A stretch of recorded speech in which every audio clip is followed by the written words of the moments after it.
What's going on, everyone? Welcome to today's video. Now, we got a bit of a surprising announcement yesterday that a Nintendo Direct was dropping. It was set to be a combo direct of sorts, with half of it being an indie world and the other half being a partner showcase.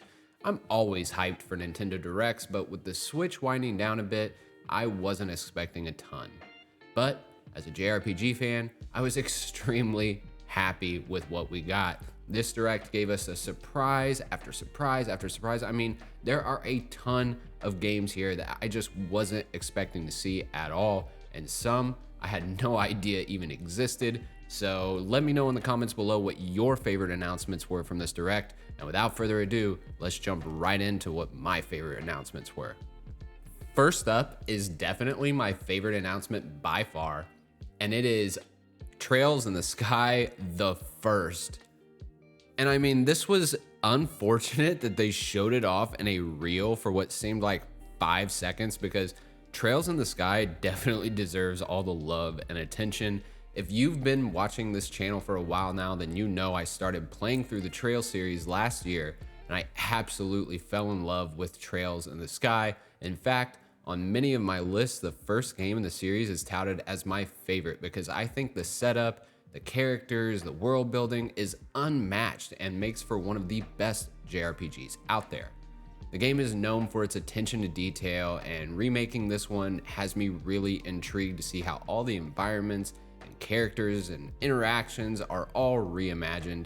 I remember loving how the game handled storytelling. For example, NPCs often have new dialogues after key events, making the world feel responsive and dynamic. The game encourages exploration and rewards those who take the time to talk to everyone and investigate every corner. I will be doing this all over again, and I so look forward to it. From what they showed, it looks like Trails in the Sky the First is a ground-up remake with combat and exploration looking a lot like the modern Trails games like Daybreak and Reverie. This is more than I could have asked for. I've always said these games age incredibly well, and just making the originals more accessible to a wider audience would do wonders for the series.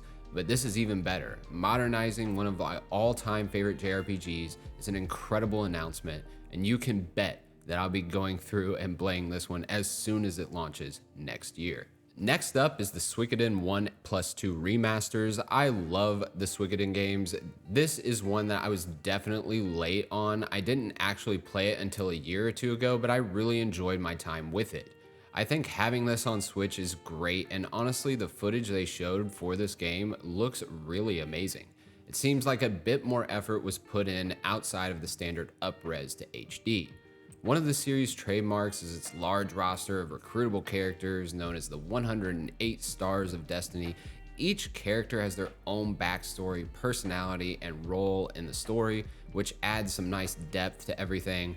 I look forward to replaying the games on Switch. I mean, this system is shaping out to be just such an incredible place to house all my favorite JRPGs. Cannot wait to jump back into Suikoden. Tales of Grace's remaster is the next one I want to talk about. This is a vibrant entry in the Tales series. It offers a mix of dynamic combat, engaging characters, and a really heartfelt story. The game follows the protagonist and his companions as they navigate a morally complex narrative that really checks all the boxes of a traditional Tales game. The combat system I remember being quite unique for its time. I believe it's known as the Style Shift linear motion battle system. It delivers fast-paced but pretty strategic battles that encourage experimenting with different fighting styles. You can switch combat styles mid-battle, which is a ton of fun and allows for a lot of varying encounters, in my opinion. Overall, Tales of Graces is a solid JRPG with a strong combat system and a story that, while familiar, resonated with me, and its emphasis on the relationships between the characters. I just love this game, and it is one of those Tales games that I feel is very much slept on. It's great that it's getting another shot here on the Switch. Atelier Yumia, the Alchemist of Memories and the Envisioned Land. That is an extremely long name, but that's the next game I want to talk about. It's a new chapter in the Atelier series. I played through the Ryza games based on the recommendation of a few friends of mine and was pleasantly surprised at how much I enjoyed them. Atelier didn't seem like my type of JRPG at first, but I was so wrong. It was the most chill and relaxing JRPG I've played in a while, and I'm glad I jumped into the series. Atelier Yumia definitely has a different look and feel to it. This one does seem to lean on the darker side, but it seems to take a lot of what made Ryza great and added its own spin to it. I like the new game's aesthetic, and the story from what we've seen so far definitely looks interesting. We will have a ton of fun with all the great crafting and exploring that you can come to expect from an Atelier game, but it looks like the story has higher stakes than ever before, so I'm looking forward to seeing what this one has to offer for sure. It looks a little bit darker in tone and themes, and overall, I'm just really excited to play a new Atelier game. Finally, we had a new Rune Factory game, Guardians of Azuma. Rune Factory is a series that I occasionally get into. Some I really enjoy and others I can't seem to get into all that much, but I really liked what I saw from this trailer. The game looks quite modern and has a really bright and colorful art style. One of the things that make this series so fun is its blend of different genres.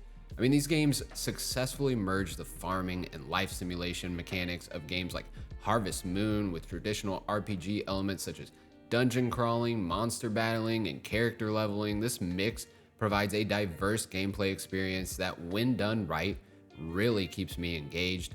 I recently made a cozy JRPGs video, and I think by the looks of things, this one would fit right in. The combination of farming, battling, and socializing creates this amazing balanced gameplay loop that is both relaxing and super rewarding. Whether you're tending to your crops, delving into a dungeon, or chatting with the other characters, there's always something fulfilling to do, and I love that about the Rune Factory series. This one looks amazing, it looks bright and colorful, the combat looks like a ton of fun, and I love the character designs.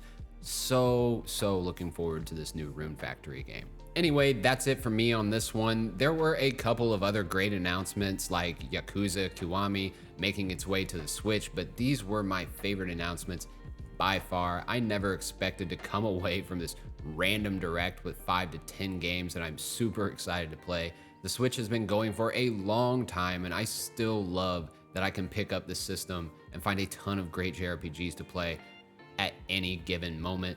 Let me know in the comments below what your favorite announcements were from the Direct.